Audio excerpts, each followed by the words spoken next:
Parfois dans la vie, quand on essaye de sortir de la masse, c'est-à-dire qu'on essaie de se différencier, il faut d'abord sortir de l'ombre.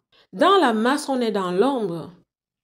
Dans la masse, on n'est pas différent, on est comme tout le monde et parfois on étouffe dans la masse. Mais la vérité, c'est que on est dans la masse parce qu'on est dans l'ombre. On n'est pas vu si on souhaite être vu. On n'est pas dans la lumière si on souhaite être dans la lumière. Et la vérité, c'est que toute chose commence par le spirituel. Parfois, il faut d'abord sortir de l'ombre spirituelle, c'est-à-dire à un endroit spirituel où on est bloqué. Ou dans le spirituel, notre image spirituelle est comme s'il y a des barrières. Je me souviens un jour d'une personne qui m'a parlé de son expérience. Elle m'a dit qu'elle a passé le temps à prier, beaucoup prier par rapport à une situation, par rapport à sa vie en général. Les choses n'allaient pas. Et puis un jour, pendant qu'elle priait, elle s'est vue dans un rêve, assise, recroquevillée sur elle-même.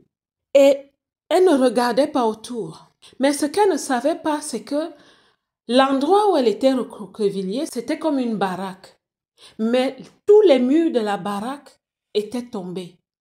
Elle priait, mais les murs de la baraque étaient tombés. L'ombre était encore en elle. C'est là que subitement, il y a des militaires qui arrivent et qui lui disent « Sors de là, les portes sont ouvertes, la baraque est tombée.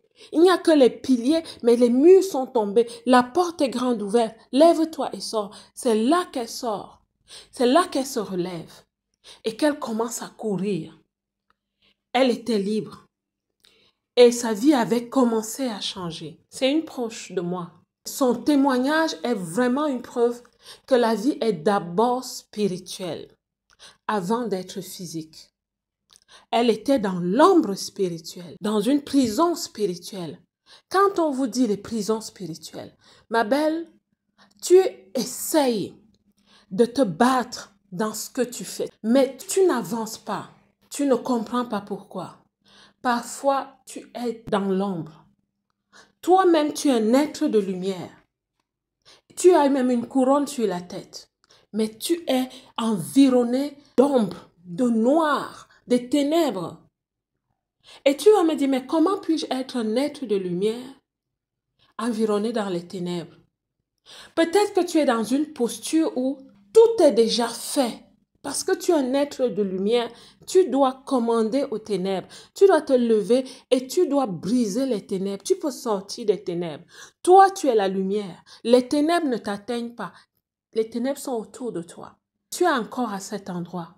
Parfois, c'est des relations. Tu es dans des relations toxiques.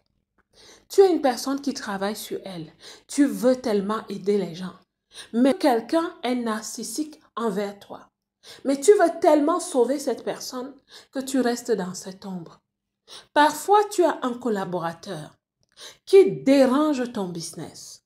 Ça peut être le comptable, ça peut être quelqu'un qui doit faire le transport, la logistique. Cette équipe, ces gens font des choses, mais tu te demandes, ces personnes te gardent dans l'ombre. Tu as le pouvoir de sortir de cette situation par les décisions que tu prends.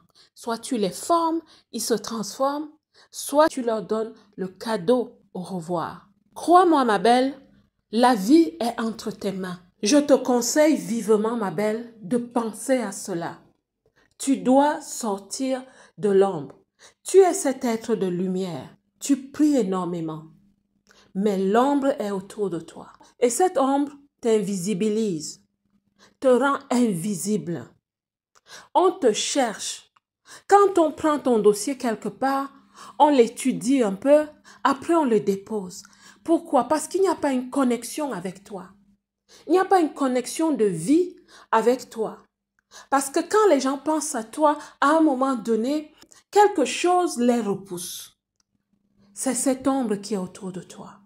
La vie est d'abord spirituelle. Pour certaines personnes, c'est les circonstances dans lesquelles elles se trouvent, l'entourage, les choses matérielles. Pour d'autres personnes, c'est vraiment spirituel. Peut-être des envoûtements, peut-être des imprécations qui ont été faites contre vos vies. Mais vous vivez dans le zen, tranquille, l'insouciance, et vous vous dites, ça va se réparer un jour. Il y a des moments où c'est toi qui dois réparer, ma belle. C'est toi qui dois prendre conscience de cette ombre. Oui, ça peut se réparer un jour. Et peut-être, et je l'espère pour toi, que ça s'est déjà réparé spirituellement. Mais c'est toi qui n'as pas encore compris. Donc le conseil que j'ai pour toi aujourd'hui, c'est lève-toi. Lève-toi et marche. On se souvient de cette parole dans la Bible. Ça veut dire que tout est accompli. Tout est fait. C'est à toi de te lever. Lève-toi et marche, ma belle.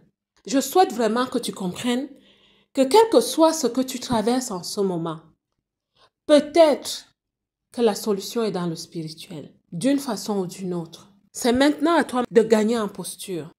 Et quand tu gagnes en posture, tu prends les armes.